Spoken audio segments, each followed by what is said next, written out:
Attention, voici venir l'un des plus beaux stylistes du romantisme anglais. Vu de loin, sa peinture peut sembler de cette facture léchée qu'affectionnaient les chantres du classicisme ou de l'académisme.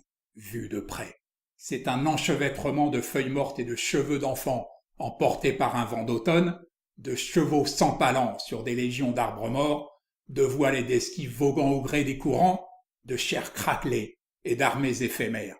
Mais ne nous y trompons pas, c'est par la hardiesse de sa technique légère et vibrante, et seulement par elle, que Lawrence a pu être considéré comme un promoteur du romantisme.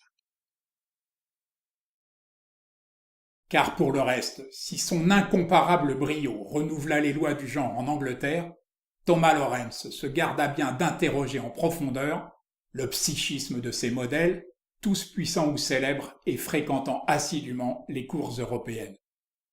Tout au contraire, il privilégia l'embellissement systématique, n'hésitant pas, pour rehausser le prestige de ses personnages déjà bien nés, à user d'un certain nombre de procédés jugés par lui incontournables, comme de les camper devant une ligne d'horizon volontairement basse, de manière à leur allouer une allure héroïque.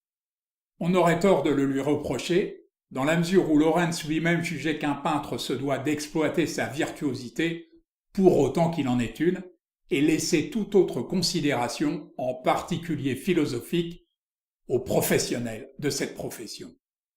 Son succès fut total, sa renommée internationale, au point que Lawrence était âgé de moins de 23 ans quand il succéda à Reynolds dans la charge de peintre ordinaire du roi. 2 années encore, et il fut élu membre permanent de la Royal Academy, qu'il dirigera les 10 dernières années de sa vie, riche en honneurs de toutes sortes. Fils d'aubergiste, Thomas Lawrence avait montré dès l'enfance des dons exceptionnels. Il n'avait pas 10 ans qu'il aidait déjà sa famille à vivre en crayonnant les trognes des clients de son père, pas 18 quand il arriva à Londres, armé de la ferme intention d'en découdre avec l'inattaquable Sir Joshua Reynolds. Mais comme Gainsborough avant lui, la réputation acquise dans la station balnéaire de Bath l'avait précédé, et le portrait en pied de la comédienne Eliza Farren ne lui vaudra que les félicitations du maître, fatigué par sa longue rivalité avec Gainsborough, qui venait de disparaître. Tout comme Reynolds, Lawrence vouait un culte à Rubens et à Titien, et son portrait du pape Pie VII lui valut d'être affublé par quelques flatteurs empressés du surnom de Titien anglais, on peut en rire ou en pleurer au choix. Il avait été anobli puis choisi pour se rendre à Vienne dans le but de fixer sur la toile et pour l'éternité le minois délicat des rois vainqueurs de Napoléon. Tâche dont il ne put malheureusement s'acquitter qu'une poignée d'années plus tard, ce diable d'empereur ayant eu le mauvais goût, oh joking, de débarquer à Golfe-Juan et d'y entamer une remontée triomphale vers Paris.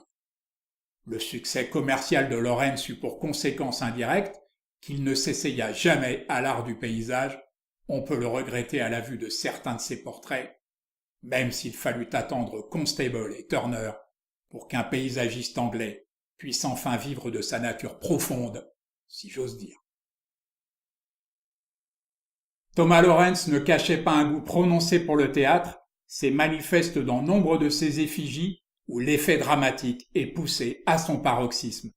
Alors regardons sa peinture comme nous regarderions un décor de théâtre, destiné au premier chef à mettre en valeur le jeu des comédiens. Si avant son arrivée dans la grande cité, les accessoires avaient toujours été jugés indispensables, Lawrence se contenta de les esquisser hardiment pour centrer sa composition autour de son modèle, comme le ferait un metteur en scène. Un romantisme direct se substitua alors aux allusions qui prévalaient jusque-là, et c'est bien ainsi qu'il fut un précurseur.